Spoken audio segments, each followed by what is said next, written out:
All right, here we go. Oswald Fiddlebender. This is a brand new, commander, brand new legendary creature with maybe one of the best names of any commander, I think, in all of Magic's history I love now. it. The implications of bending a fiddle is Right? And like, what's the creature type on this guy? We don't even know, he's right? a gnome artificer. Oh, he's a gnome artificer. Is what the translation. He's not even a bard. This guy's bending fiddles. What's going on? I thought for sure he would be a bard. You'd think.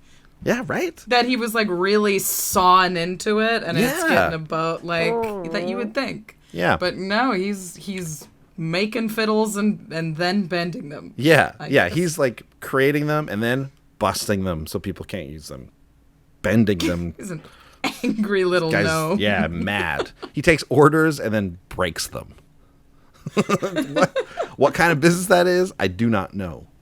But we are going to talk about. It's a cool business. Yeah. But let's talk about this guy's card because it's pretty cool. Rach, you came up. Oh, by the way, I meant to ask you that. Do people call you Rach? Yeah, people have. Oh, do you like it?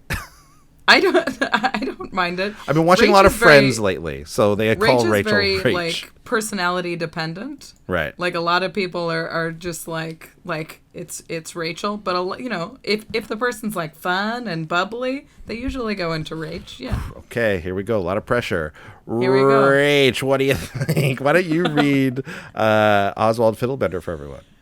Let's do it. Oswald Fiddlebender is a gnome artificer for 1 and a white. He's a 2/2 with an activated ability that says white, tap, sacrifice an artifact, search your library for an artifact card with mana value equal to 1 plus the sacrificed artifact's mana value. Put that card onto the battlefield, then shuffle. Activate only as a sorcery. So he's bending fiddles. And getting cellos. He's certainly bending them, and that's right, getting cellos, getting bigger stuff. Slightly bigger string instruments. Which is a really cool ability. We basically have a birthing pod for artifacts. I guess we just never had that before. I was going to say on a creature, but that's just not a thing until now, right? Like, this is new. This is new. They've tried a number of different, like, sort of alt birthing pods, but I think this is the first shot at artifacts, and I really like it for commander because I think in other colors this would be an incredibly broken, incredibly powerful commander. Right? Yeah, but like put this in blue, white, right? Like, yeah, that's powerful.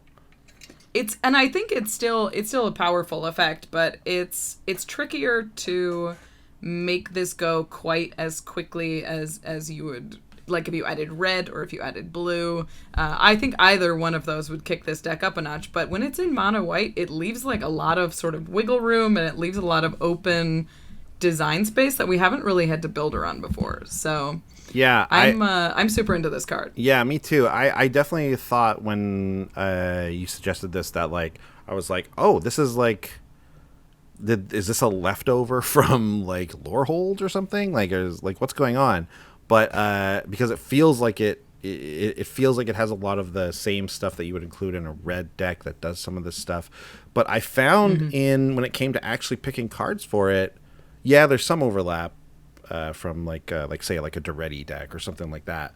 But it does play a fair amount different because you don't have that red, like red cares about them being in the graveyard a bit more, kind of. Yeah. So yeah, there's some subtle differences here, and I ended up really liking this deck. So let's talk about it.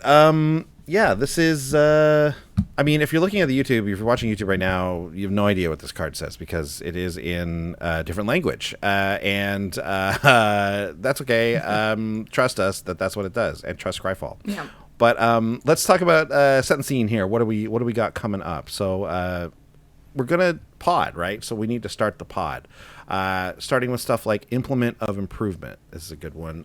Single colorless for the artifact, which says pay white, sacrifice Implement of Improvement, you gain 2 life. That's fine. But it also says when Implement of Improvement is put into the graveyard for the battlefield, you draw a card. So like tiny little like cantrip types things like this is is going to be key for getting us a little bit of value as we're going up our pod chain here. We also have Ichor Wellspring, which is just a classic in this type of deck. 2 mana for the artifact that says when it enters the battlefield or is put into a graveyard, you draw a card. So there's like a little double cantrip thing there. And then, you're going to keep going. And the last one I want to point out on like this kind of starting chain is something like Cloud Key, because this is recently reprinted in Time Spiral. We brought this up a bunch of times on the show because it's so good. But it's the 3 mana artifact that says when it ETBs, you choose artifact, creature, enchantment, instant, or sorcery. And spells of the chosen type are 1 generic less to cast. So this is obviously really great paired with all of our colorless artifacts. So this and some other cards can even make a bunch of stuff free, which is really great for our boy Oswald.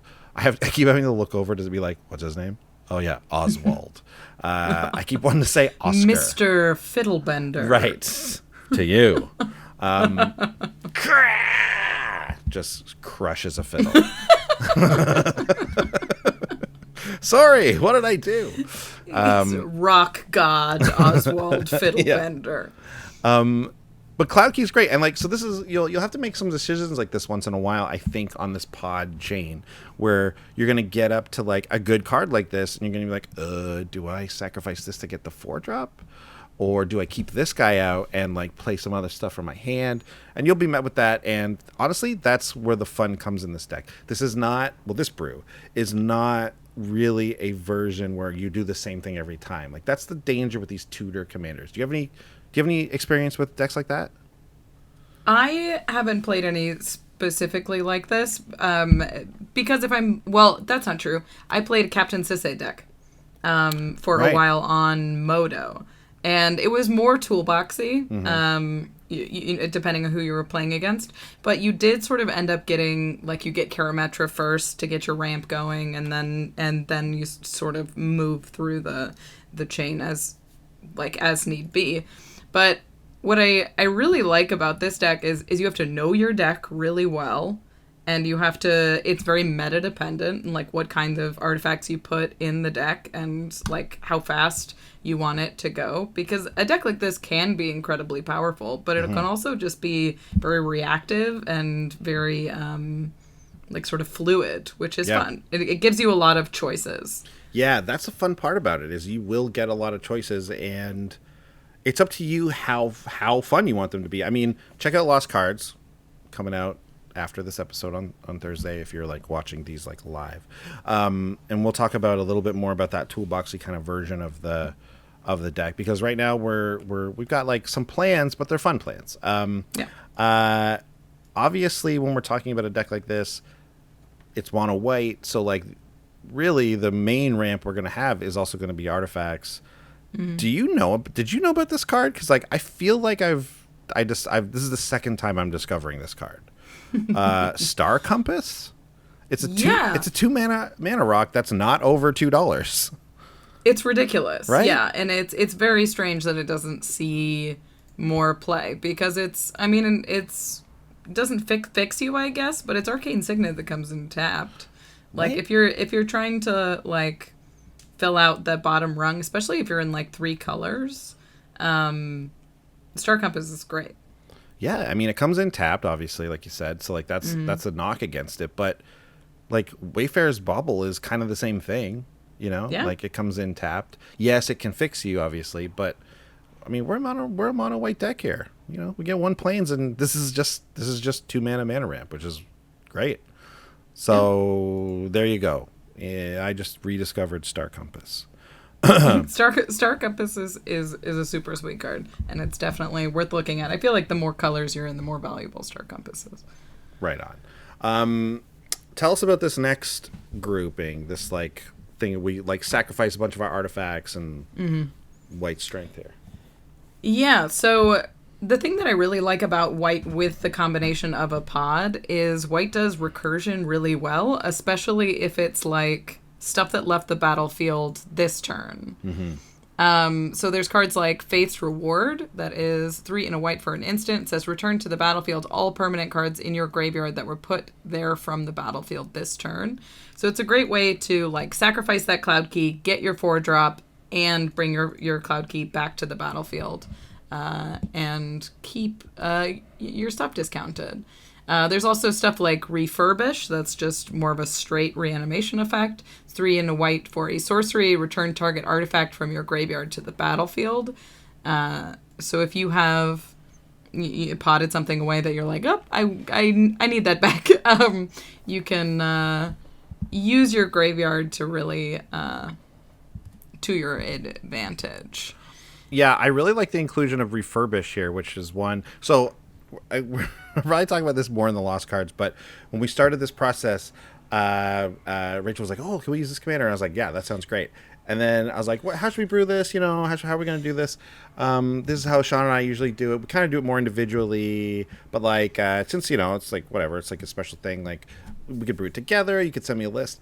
Rachel sent me a list of 165 cards. I freaked out. I got too excited. It was great, though.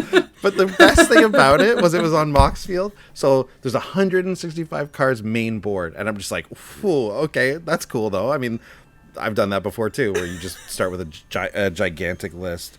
But then the funniest part is that, you know how there's like different sections on Moxfield or whatever? So it's like in the sideboard. And then in considering, there were 7 cards in considering. Yeah, that's where I drew the line. Yeah, it's like they don't make it to the 165, but it's still a possibility. I might include them. I just want to keep them around for me to like. Yeah, you don't want to lose track of those, you know. They might. Well, I couldn't decide just what kind of deck I wanted it to be because there's so many directions you can go with this. Right, of course. But I do love Refurbish, particularly with like some of our more expensive artifacts that we're gonna get to a little bit later. Yeah, like this. Yeah, this is one I just like. I mean, a bunch of these cards are from that massive list you gave me, but because it was all just really cool cards. So Refurbish is one of them that I love because, yeah, we've got a lot of heavy hitters in this. We got a lot of big mana things because moving up the pod chain, you know, that's where our value kind of comes from. So if we can get a big 10 drop or, you know, whatever, and if that thing gets killed, well, Refurbish is going to look real good, spending 4 mana to get something of like 8, 9, 10 mana back with it. It's going to be huge. So that's a little bit of, you know, how we're going to start things out here with this deck. We know what Oswald's looking to do. We've got, you know, kind of a little bit of a plan here. So let's, why don't we take a look at the N8 moves? Working on a Neat. move. We're just going to take a second to handle a little bit of business. And the main point is, thanks for watching. If you want to see more of our comedic takes and offbeat decks, consider subscribing to our channel and hitting that bell to make sure you don't miss anything. And if you're loving our stuff and want to support further, the best way is to head over to patreon.com/commandersbrew. Find out how our generous patrons keep our show growing and how you can get in on the brewing action too through our Discord. Or, if you'd rather, just hang out and play some games with like-minded Commander players. Now, let's get back to those N8 moves. Right on. Okay, so first neat move. I love that you did the face too. You got to do that. Wait for the neat move face. Is modular. We've got some modular stuff, and if you have been in our, if you're in our Discord on the brewing side of things, you know that we've been kind of trying to make modular work for a bunch of different decks lately, and we did it. We got here. It's not full-on modular because honestly, it doesn't have to be. With the way Oswald works, we can just have this kind of cool smattering of up that like CMC chain or mana value chain. Some really good artifact modular guys. So we have the classic Arcbound Worker because again, you know, 1-drops are valuable in this deck.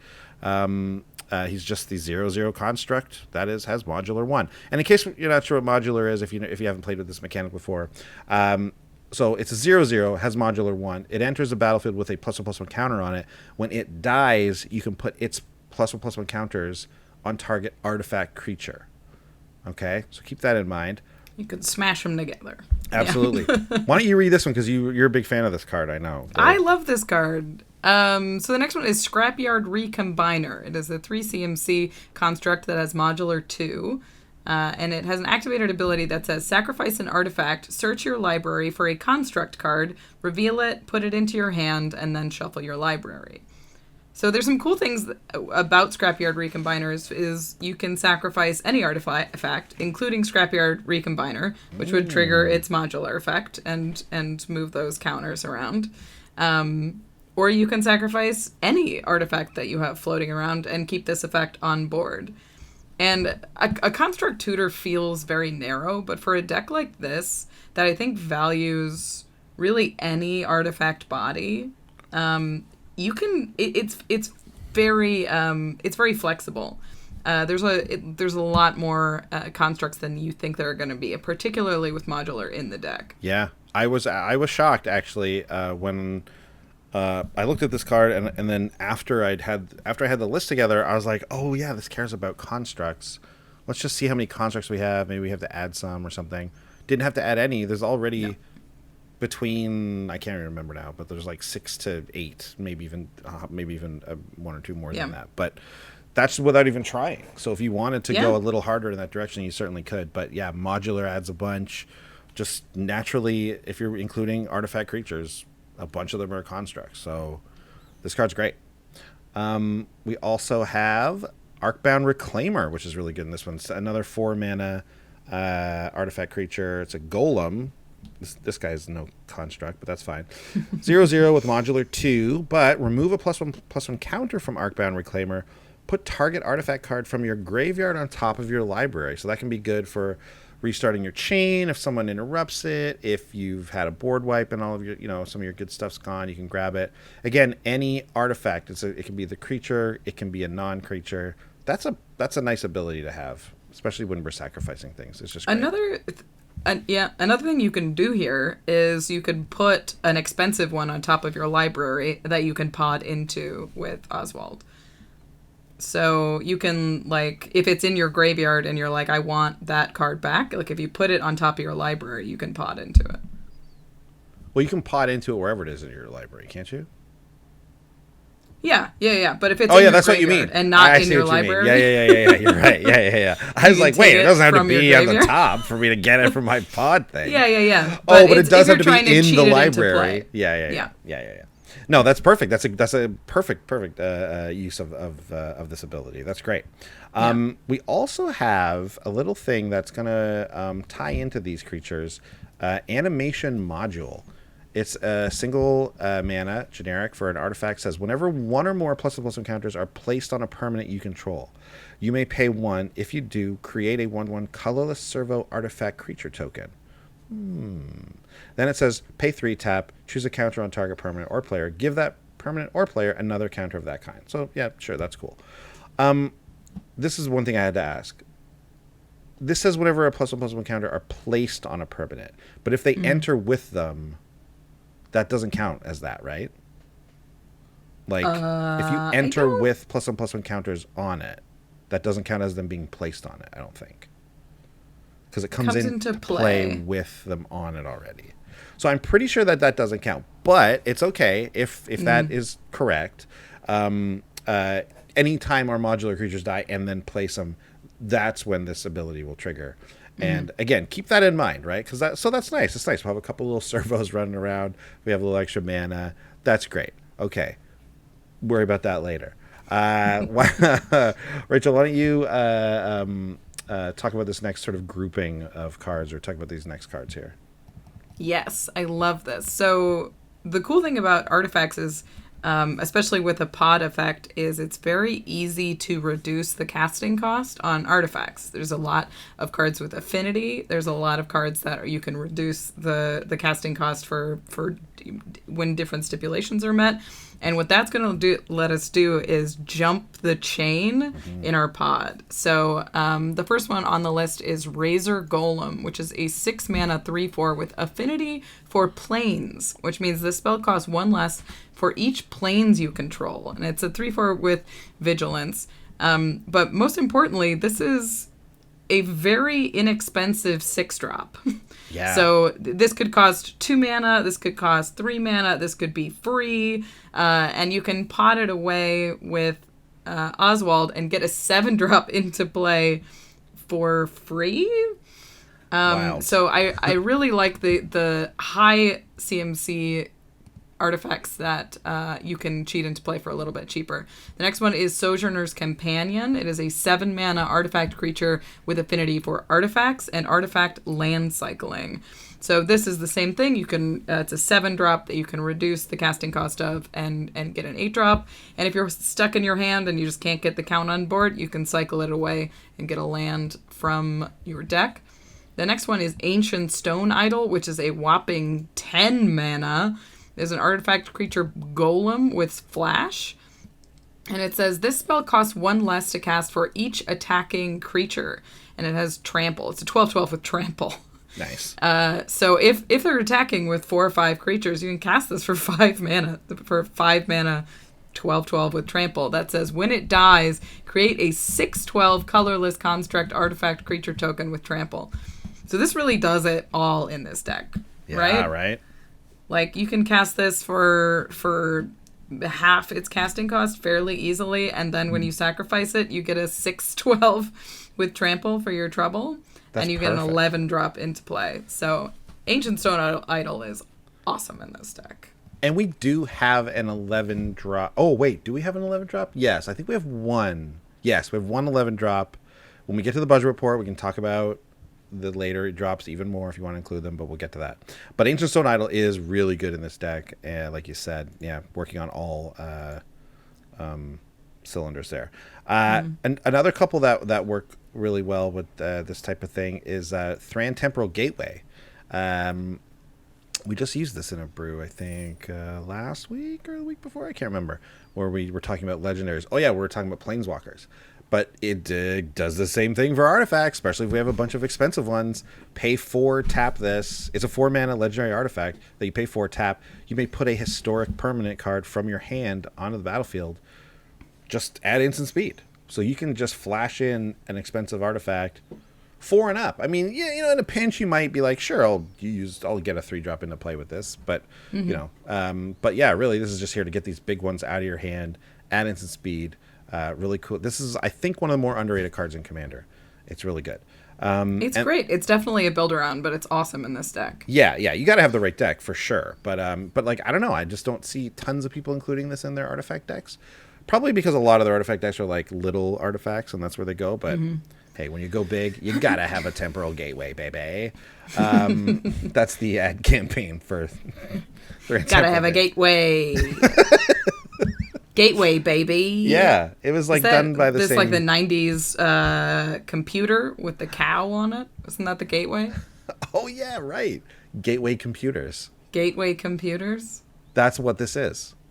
It's just one of those like prefab computers that I guess cows made. That was such weird branding choice. I mean, I remember it, so. It's got to be 2000s. The internet was around then. Yeah. Yeah. You know what? I bet those cows used to make their computers sculpting steel. Sculpting steel. Mm-hmm. Yeah, great card for this deck because while it does cost 3, you can have it enter the battlefield as a copy of any artifact on the battlefield, which of course, when you copy a card like that, it will gain its CMC, so you can move to various places on your pod chain with this card, depending on what's on the battlefield. Pretty much just an all-star in any kind of artifact deck. We all know about this card. We've all seen it in play. We've seen the things it can do. You mentioned before we recorded that this card it's great that this card is cheap now, which is true. Yeah, I love it. Got reprinted in... The other... couple things. Secret packs? Was this in Secret packs? It was in Double Masters, and it looks like it was in the Commander product as well. Commander, there you go. Okay. The other neat thing about this is it's a good thing to know that it's in your deck, because if your opponent has a scary artifact on board, you can pot away a mana rock and get yourself a copy. That is an excellent point. That's a good use of this for sure. Okay, read this next one and read the thing that I wrote beside it. This next card is a 4-mana planeswalker artifact. I don't know. It's Trading Post. It has 4 activated abilities. It has 1 tap, discard a card, you gain 4 life. 1 tap, pay 1 life, create a goat. 1 tap, sacrifice a creature, return target artifact from your graveyard to your hand, and 1 tap, sacrifice an artifact, draw a card. It does it all. It does it all. It's the best. I will tell you, like, this card gets underrated so much because it makes chump blockers and it recurs stuff from your yard. Like, I lost to this card because I thought I had lethal and they discarded a card to gain 4 life. Like, it put them to 2. You know, it's just, you just don't remember what it does, and it gives you, again, a ton of choices. It's a planeswalker. Jason All was the first guy I heard say that, and I say it every time I play this card now because it's totally true. That's the level than a planeswalker. Of right. It's an instant speed planeswalker, and it's harder to kill. Yeah, it's harder to kill, and people don't rate it as highly. I feel like you get a planeswalker on board, people are like, kill it. This is like, you can keep your goat machine. Exactly. Like, there have been many times. Like, I have a Duretti deck that this is in, and it's easily one of the best cards once you have your stuff out and going. But even when you don't, it's still, like you said, it recurs stuff. It draws you cards. It does everything. So many times people have been like, what's part of the engine that I need to kill? And I'm just like, as long as they don't kill Trading Post, I'm okay. And they never do. They always kill some other big scary thing, and Trading Post, you might have to put a little bit of work into it, but it gets it back, or it gets you back in the game. Yeah, it just means you're never top decking, right? Like you just always have moves. Okay, speaking of moves, we hinted at this a little earlier. We're talking about the tokens. Please take us through these 3 cards here that are gonna give us the tokens. Absolutely. When you're sacrificing cards constantly, it's nice to have little pieces, but it's also a good defense mechanism in a deck like this, and for other reasons. But the first one is Servo Schematic. It's a 2-mana artifact. When it ETBs, you get a 1/1 colorless Servo artifact creature token, and when it is put into a graveyard, you get a Servo artifact creature token. So it's an easy thing to pot away. You get a guy, and you get a 3-drop, and you get another guy. It's going to be a lot, like, these pieces are going to be the glue that really holds the deck together, I think. For sure. The next one is Oketra's Monument. I can't say enough good things about this spell in any white deck. It is a 3-mana legendary artifact, and it says white creature spells you cast cost 1 less to cast, and it says whenever you cast a creature spell, create a 1/1 white warrior creature token with vigilance. This card's great. It just means that every creature spell you cast, you get 2 creatures. Yeah, the only bummer part about this is that there's like not that many white cards in this deck. Actually, they're all colorless, basically.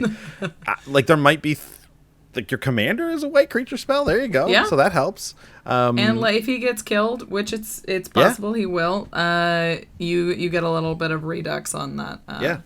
Commander. So like, but that's not even that's just, look at that. That's all bonus. That's all gravy. You're happy about that, and then that second ability is really going to come into play. Yeah, the Monument Cycle, all of them are good. Like, incredible. Truly. Like, the worst one is maybe the green one, but the green's fine. Yeah, exactly. You don't need it. They're fine. The last token engine we're going to talk about is a sweet little card from Eldraine called Sorcerer's Broom. It is a 2-mana artifact creature spirit, a 2/1. It says whenever you sacrifice another permanent, which we'll be doing, you may pay 3. If you do, create a token that's a copy of Sorcerer's Broom. This one, I'll admit, is maybe not the most, like, I don't know, efficient version of this card that we could get. There's a few other ones that have similar effects, like what's his name? Something replicator. Right? Yeah, exactly. Yeah, Mishra's Mishra's something. Is that it? It's something replicator. Anyways, whatever, that type of card, right? 3 is a lot. Mishra's self-replicator. Thank you. That's the one. That card's great because that's like when you play Historic, you pay like 2, I think, and you can copy it. It's a 2/2. This is a 2/1. We have to pay 3 for it when something. When we sacrifice. It's not even when something dies. It has to be sacrificed. But you know what? Ever since I first saw this card in Eldraine, I'm like, there's got to be a commander deck that wants this card. You know, it's a cool little too ability. sweet. It's Yeah. too sweet. And I think this is one where you might not activate this 100 times or anything, but I think there will be turns where you make it work and you want this. So what I love about this and effects like Mishra Self-Replicator is the tokens that it makes. The CMC is on the card. That's right, right, because it's an actual copy of that card. So these tokens are actually better than Yes. like a warrior token because it's gonna start your pod at 2. And actually, so we you have go a from 2 to glut 3. of things at 3. Yeah. I tried to really space this out because it's a pod deck. You need something in every CMC, but there just ends up being naturally a lot of things at 3. So the Broom actually really works out for that. Yeah. You kind of end up paying for them when you get the 3 drops because you paid 3 to do it. But you tutored it to you the know what I mean? battlefield. That's worth it. I don't know. I just love these guys. I love the Sorcerer's Apprentice. The flavor feel on of it is so good. right. It's so good. Yeah. So why are we making all these tokens? Like, why are we even doing that? Like, tokens are great, right? Like, obviously, we always love tokens. We want lots of tokens, but like, why? There must be a reason. Well, let me tell you. We got a cool plan because if we're potting, we're tutoring. Yeah, we're getting stuff. Yeah, we're getting tokens. Yeah, we're getting these big guys. But there can also be a version where you go and grab a little card that we like to call Maskwood Nexus, which is a great card for mana for an artifact that says creatures you control are every creature type. The same is true for creature spells you control and creature cards you own that aren't on the battlefield. You can pay 3 to tap this and make a 2/2 blue shapeshifter creature token with changeling. Okay. So all of our tokens are every creature type. Big deal. That doesn't help. I guess it does kind of help with the construct thing. Yeah. Creature spells creature cards you own that aren't on the battlefield. In your deck is you can tutor with your There you go. It's the important thing of like knowing your deck. That's why we have it. That's why we have Maskwood Nexus. But also we have Coat of Arms. 5 mana artifact, classic anthem. Each creature gets +1/+1 for each other creature on the battlefield that shares at least one creature type with it. And perhaps my favorite bit of like over-explaining rules text on a Magic card. For example, if 2 Goblin Warriors and a Goblin Shaman are on the battlefield, each gets +2/+2. Wonderful. So I love that it says for example. I know. Like it's explainer text. Like it's we know. So nice. It's so nice. This means that mixing Coat of Arms and Maskwood Nexus, there's 1,000 creature types or whatever on each card, right? So that means we have massive creatures now, right? Huge. And yes, of course, Coat of Arms affects the whole board, but Maskwood Nexus only affects you. So we get to have these massive creatures, and truly, you don't need to have that many for this to be a crazy combo, obviously, right? But if we have a few tokens that we've made along the way, and we drop our drawbridge there with the haste, that can be a huge turn. So that's like our let's end the game. Let's do this, Yeah. And it's just big shout outs to I think it was Papa Dio who brought that one to us in the Discord, and what a combo that is. Unbelievable. It's so stuff. fun. It's so fun. What a way to win the game. Anytime you can play with Coat of Arms on the board, it's such a dangerous and splashy card. I love it so much. It's so good. And I because that's the thing, like when we were talking about this deck, when you first sent me the list, it was like, I think it could be this type of deck, we need a way to win, blah blah blah, and that stuck with me. I'm like, yeah, we do. We need a way to win and what a way. In this type of deck, that's what you want, right? Like, yeah, we're gonna have fun, we're gonna dirtle a bit and make a bunch of tokens and stuff, but then like, let's win sometimes too, right? Why not? So that brings us to, that's it. Like, that's the deck. That's what we're doing. We're making a bunch of tokens. We're tutoring for stuff. We're getting big splashy creatures, tokens, blah, blah, blah, whatever. Yeah.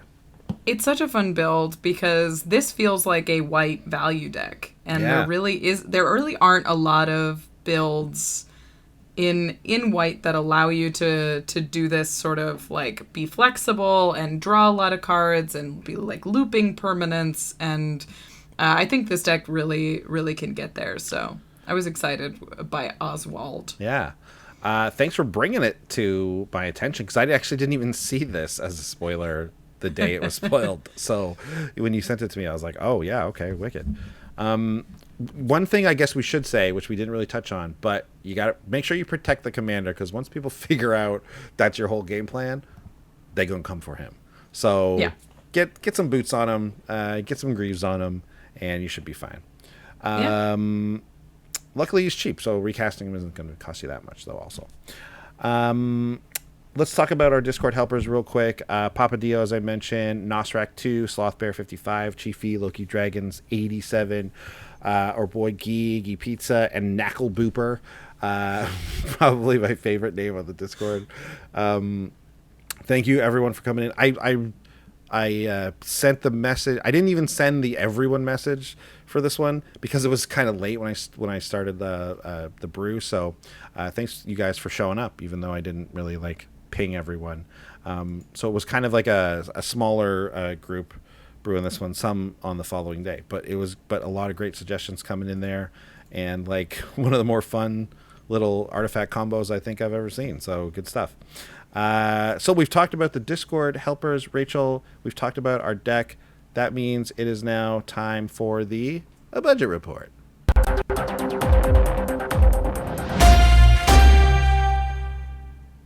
All right. So this one I was actually surprised, because when we started tossing cards out there, there was a couple pricey ones on the list, right? And I'm not just talking about the list of 165 cards with the 7 that was considerations. An expensive list. Of course, yeah. Yeah, that was two commander decks. little over budget. Yeah, about 2 commander decks. Maybe 3, actually. It was almost 180 cards, right?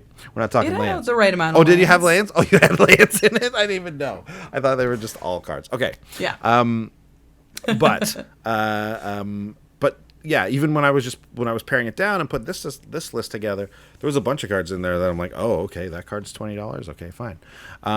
But with this version that we're looking at here, we got it down to TCG mid at just over $100, which is not bad. Nice. And as you'll see, as often with these Commander's Brew decks, we can even get that a little lower if you're willing to make a few cuts.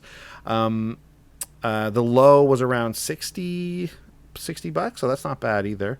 The most expensive card of the deck, though, is one we've definitely just talked about. It's Coat of Arms at $17. That's really come up. I mean, it hasn't been printed in a long time. No, but I mean, they did reprint it when was it reprinted? It wasn't that long ago, because that's when I bought it.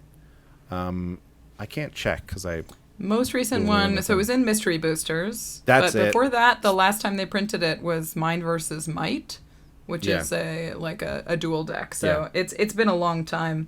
It's really just that list printing that's been in the last couple of years. Yeah, and I get it. This is not the type of Anthem that they print anymore, really, in a especially any kind of standard legal set. So it doesn't surprise me, but it is. But as long as they they include it in the odd secret packs set, or something like a dual deck, whatever, you'll get that thing where it drops the price for a few months, or maybe, you know what I mean, if you're lucky, and then it pops back up again. So hopefully they'll reprint it. Maybe in a Commander set, we'll see it one of these days. But yeah, it's the craziest tribal Anthem out there, no question. Certainly, yeah.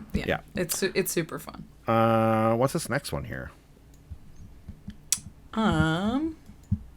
The next one is Mage Right Stone. So this is a real staple in a lot of activated ability commander decks. It's 1 and tap to untap target creature that has an activated ability with a tap in its cost. It's 2 mana. It does exactly what this deck really wants to do, which is if you can activate Oswald a couple times in a turn, that's a ton of value, and it sort of closes the window for when your opponent will eventually figure out what's happening and try and remove Oswald. That's right.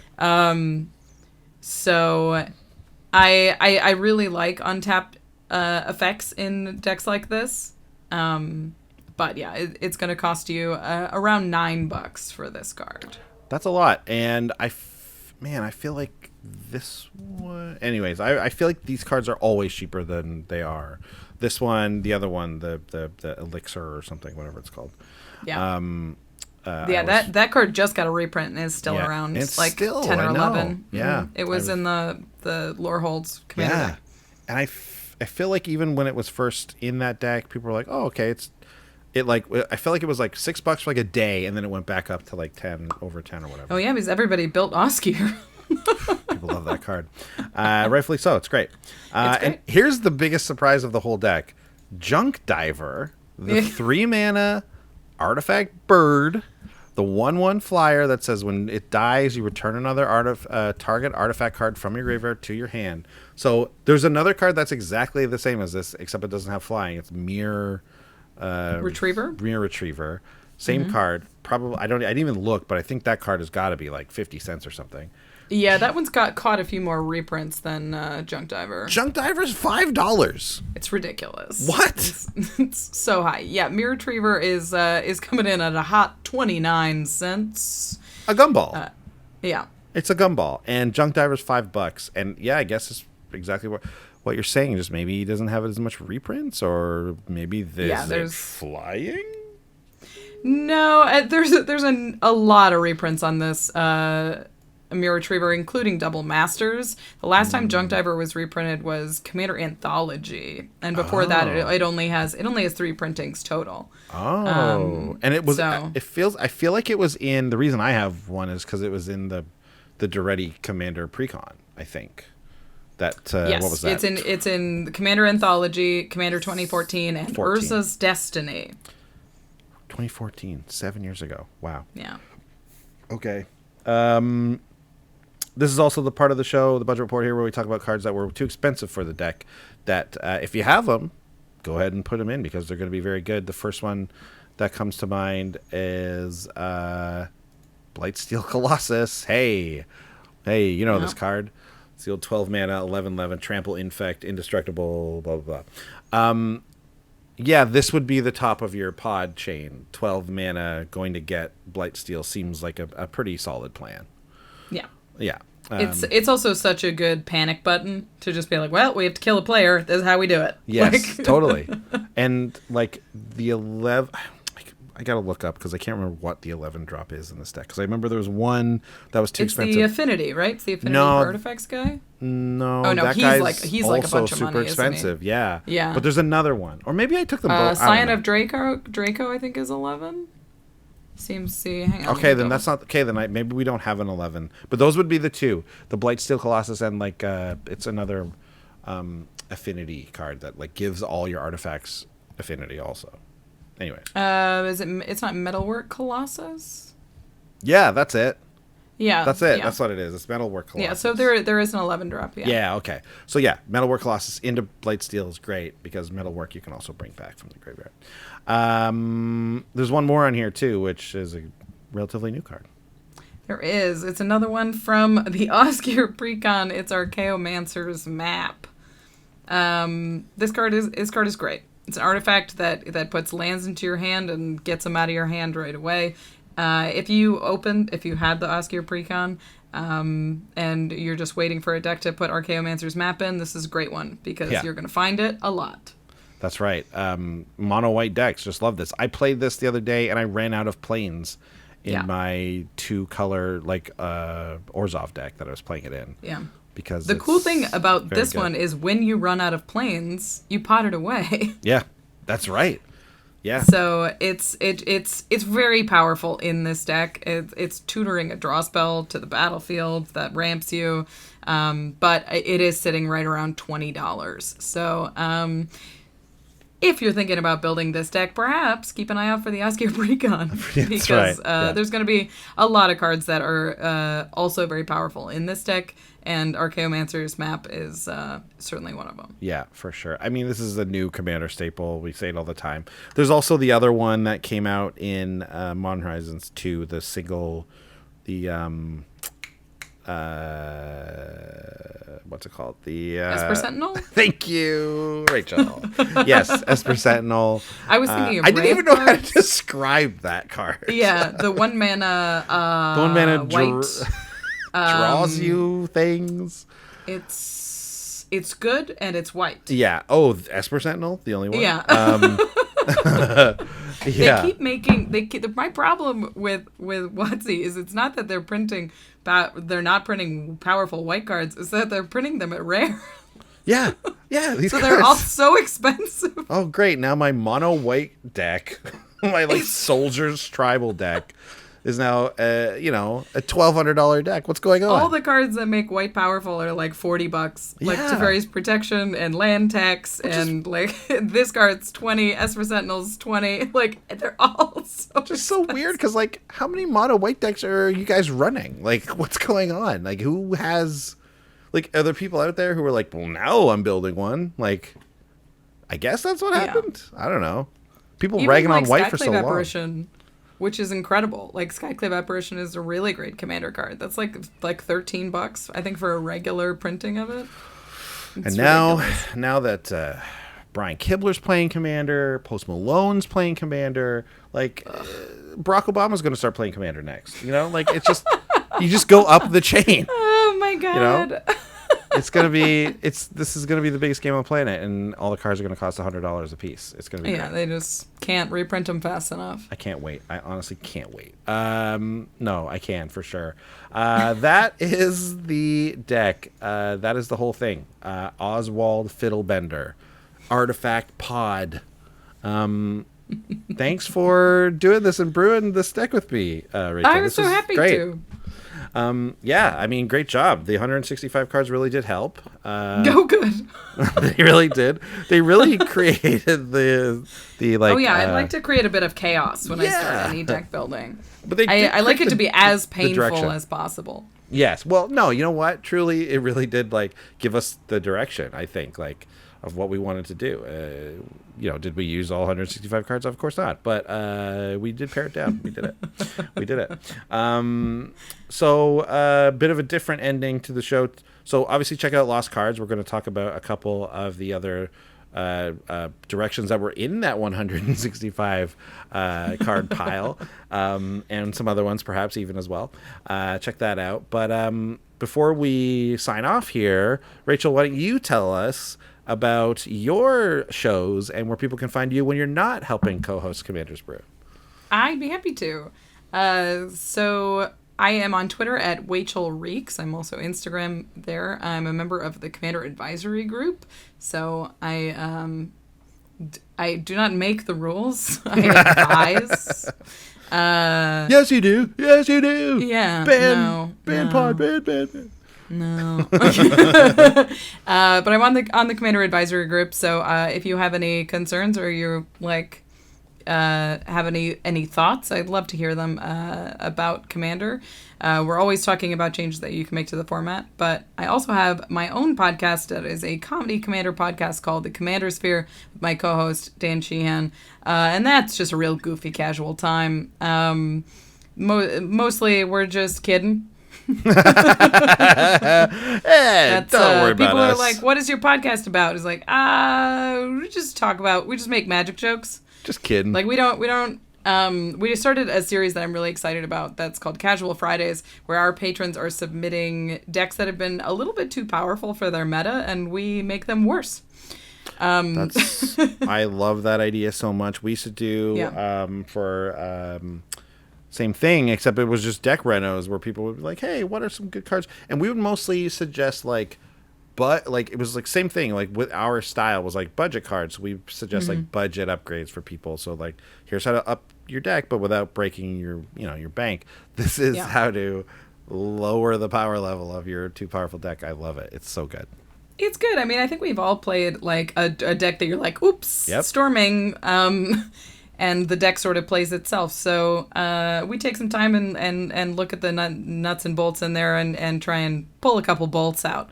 And put some more kind of fun, flavorful stuff in there. So it's been fun. We've done 2 episodes. We're doing 2 decks, and that's coming out not every Friday quite yet, but it's going to be hopefully a regular Friday staple for us. I think it's great. I think that if you're listening to this show, you're going to love what Rachel and Dan are doing at Command. It's Command Sphere. It's the commander sphere. Yeah. Commander sphere. Yeah. I never know. It's the whole thing. The Twitter and Instagram are both command sphere. That's why I get confused. We've talked about just shortening it. Okay, For so SEO reasons, it's probably better too. But right now, it's the commander sphere. Okay. Anyways, check it out. It's one of the best. Thanks. You guys are so great and so funny, and yeah, everyone go check it out. And like I said, I think it's right up everybody's alley who's listening to this show and or watching this show. But with that, we will be, like I said, back next week with our Adventures in the Forgotten Realms set review. With our friends Olivia and Tappy. So come back then. Check it out. Also check out Lost Cards, which is coming out this week. We'll see you guys around. Thanks, Rachel. Bye. Bye. Thanks for watching. If you love what we're doing, consider supporting the show by going to patreon.com/commandersbrew. And if you want to get any of the cards from our deck list, go to our TCG Player affiliate link below. That helps us out too. And for a free way to help us out, consider sharing the show with some friends. Like and subscribe, add a comment or two. See you later. Bye.